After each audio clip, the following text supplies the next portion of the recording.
Iako je nastao davne 1977. godine, prvenstveno kao radio serijal, autostoperski vodič kroz galaksiju ne prestaje da oduševljava svojim britkim intergalaktičkim humorom, nezaboravnim dosjetkama i jedinstvenim likovima koji prolaze kroz najnevjerovatnije avanture. Kao jedan od najblistavijih primjera svojevrsnog parodiranja žanra, ovaj serijal postavio je nove, nezaobilazne standarde prema kojima se i dan danas ravnaju kako čitaoci, tako i drugi pisci. Daleko u neistraženim zaleđima jedne zabačene oblasti zapadnog spiralnog kraka galaksije nalazi se maleno, neugledno žuto sunce.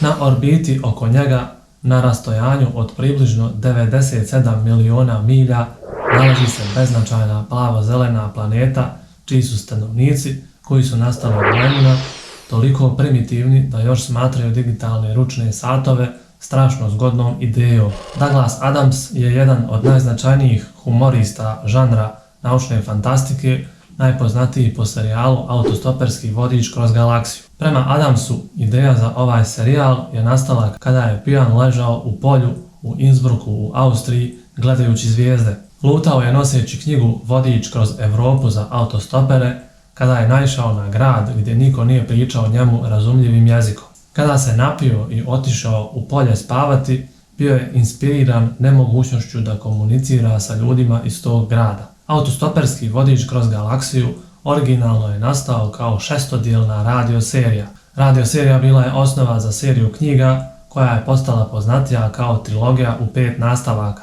a to su sljedeći: Autostoperski vodič kroz galaksiju, Restoran na kraju Vaseljene, Život Vaseljena i sve ostalo, Doviđenja i hvala na svim ribama i Uglavnom bezopasni. Radnja ovog serijala se uglavnom vrti oko Artura Denta. On je obični čovjek koji igrom slučaja preživi događaj u kojem vanzemaljci, Vogani, razruše zemlju kako bi tu napravili mjesto za obilaznicu hipersvemira. Sam naslov Autostoperski vodič kroz galaksiju je parafraza fiktivnog autostoperskog vodiča po galaktici u obliku enciklopedije. Predstavlja parodiju na galaktičku enciklopediju iz naučno-fantastičnog serijala Zadužbina kojeg je napisao Isaac Asimov. Autostoperski vodič kroz galaksiju je vrlo popularan zbog humorističkog prikaza svemira i satiričnih šala. Priča počinje jednog užasnog, glupog četvrtka i njegovim neočekivanim posljedicama. Priča počinje sa jednom kućom u kojoj živi Artur Dent, koju treba rušiti da bi se gradio put, odnosno obilaznica. Artur se naravno tome protivi tako što je legao ispred buldožera u nadi da će spriječiti rušenje kuće. U svoj toj smrci prilazi mu prijatelj Ford Prefect, koji je inače sa druge planete i saopštava mu mnogo goru informaciju nego što je rušenje kuće. S obzirom da je sa druge planete, Ford je vodio računa da se uklopi u zemaljsko društvo, te je zbog toga mislio da bi ime Ford Prefect bilo lijepo neupadljivo. Ford Prefect je bio popularan britanski automobil proizveden od 1938. do 1961. godine, a Adams je kasnije u intervjuu pojasnio da je Ford jednostavno pogriješio dominantni oblik života Zemlje. Ford zauzima egzistencijalniji pogled na univerzum, ponekad na granici radosnog nihilizma. On je ekscentričan i beskrajno širokog pogleda, bez sumnje zbog svog ogromnog iskustva u galaksiji, i posjeduje neobičan i često vrlo mračan smisao za humor.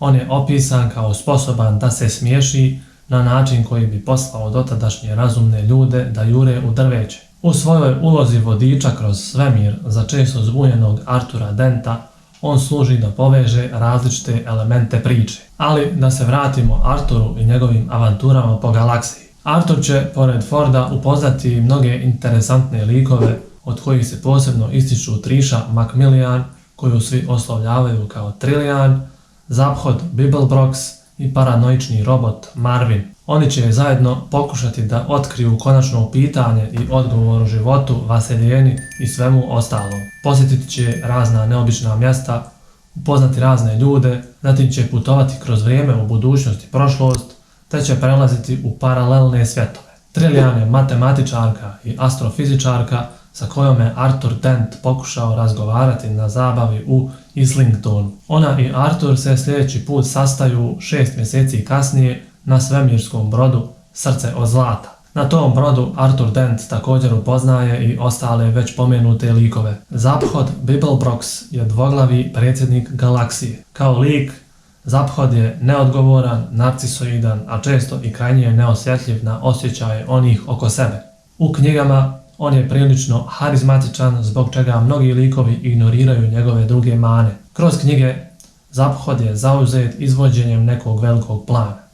Nema pojma o čemu se radi i nije u stanju učiniti ništa osim slijediti put koji je sam sebi zacrtao. Marvin je brodski robot na brodu Srce od zlata. Prvobitno izgrađen kao jedan od mnogih neuspjelih prototipova GPP tehnologije Sirius Cybernetics korporacije, Marvin je patio od teške depresije i dosade, dijelom zato što ima mozak veličine planete, ali rijetko mu se daje prilika da ga koristi. Umjesto toga, posada od njega traži samo da obavlja svakodnevne poslove kao što je otvaranje vrata. Zaista pravi užas Marvinovog postojanja, jedan zadatak koji bi mu se mogao dati ne bi zauzeo ni najmanji dio njegovog ogromnog intelekta. Marvin tvrdi da je 50.000 puta inteligentniji od čovjeka. Pisac je kroz autostoperski vodič kroz galaksiju plasirao svoj neobični smisao za humor uz satirične osvrte na domet svjetske industrializacije, postavljajući ozbiljna pitanja kroz laku i neobaveznu formu. Centralna priča o odnosu između miševa i ljudi satirički pristupa čovječanstvu koje je bolno samouvjereno u sopstvenu briljantnost, opisujući Vogane kao rasu koja ni svoje bake neće spasiti od sigurne smrti bez naloga potpisanih u 3 primjerka, poslatih i dobijenih nazad, predstavlja savršenu formu ismijavanja birokratije. Na kraju, ovaj serijal je priča o tome koliko smo mi, mala stvorenja, zapravo smiješni. Koliko ispunjavamo svoje živote nebitnim trivijalnostima koje se nikoga više ne tiču i kako se taj obrazac ponavlja na mikro i makro skali. Bilo bi to sve za ovaj video. Hvala vam na pažnji i želim vam ugodan dan.